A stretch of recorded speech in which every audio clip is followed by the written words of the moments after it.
सेवानिवृत्त शिक्षकांना मानधन तत्वावर सामावून घेण्याऐवजी बेरोजगार डी.एड. बी.एड. पदवीधारक तरुणांना शिक्षण प्रक्रियेत सामावून घ्या अशा प्रकारच्या मागणीचे निवेदन संभाजी ब्रिगेडच्या वतीने जिल्हाधिकाऱ्यांना देण्यात आले आहे। संभाजी ब्रिगेडच्या निवेदनाची दखल शिक्षण मंत्र्यांनी घ्यावी व निवृत्त शिक्षकांना मानधनावर संधी न देता तरुणांना संधी द्यावी, अन्यथा संभाजी ब्रिगेड स्टाईलने आंदोलन करण्याचा इशारा संभाजी ब्रिगेडने प्रशासनासह शासनाला दिला आहे। जिल्हा परिषद, मनपा शाळा, नगरपालिका शाळा यांमध्ये मोठ्या प्रमाणात सेवानिवृत्त शिक्षकांची भरती करून बेरोजगार तरुणांवर अन्याय होत असल्याचा आरोप संभाजी ब्रिगेडने केला आहे।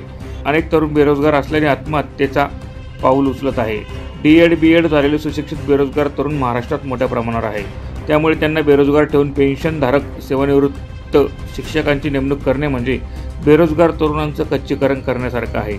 त्यामुळे सेवानिवृत्त शिक्षकांना मानधन तत्वावर नेमणूक करण्याऐवजी बेरोजगार तरुणांना संधी द्यावी अशी मागणी संभाजी ब्रिगेडने निवेदनाच्या माध्यमातून केली आहे।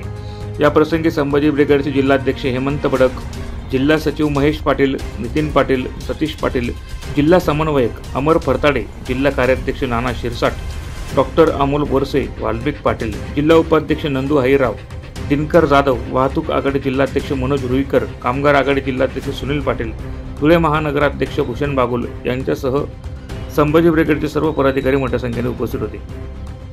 सेवानिवृत्त शिक्षक यांना मानधन तत्वावरती शिक्षण प्रक्रियेमध्ये नेमणूक करण्याची प्रक्रिया राज्य शासनातर्फे चालू करण्यात आली आहे। एकूणच या राज्यामध्ये बेरोजगार युवकांची संख्या इतकी मोठी असताना सेवानिवृत्त शिक्षकांना पुन्हा मानधन तत्वावरती रोजगार देण्याचं काय कारण आहे? या संदर्भामध्ये संभाजी ब्रिगेडचे प्रदेश अध्यक्ष माननीय मनोजी आखरे साहेब, प्रदेश महासचिव सौरभजी खेडेकर साहेब यांनी हा मुद्दा अगदी प्रकर्षाने लावून धरलेला आहे की बेरोजगारांना या ठिकाणी कामाची संधी दिली गेली पाहिजे आणि सेवानिवृत्त शिक्षकांना मानधन तत्वावरती लावण्यात येऊ नये ही मागणी घेऊन आज आम्ही जिल्हाधिकारी महोदय यांना या प्रकारचे निवेदन दिलेलं आहे। प्रतिनिधी रूपक बिरारी, माझा महाराष्ट्र न्यूज, धुळे।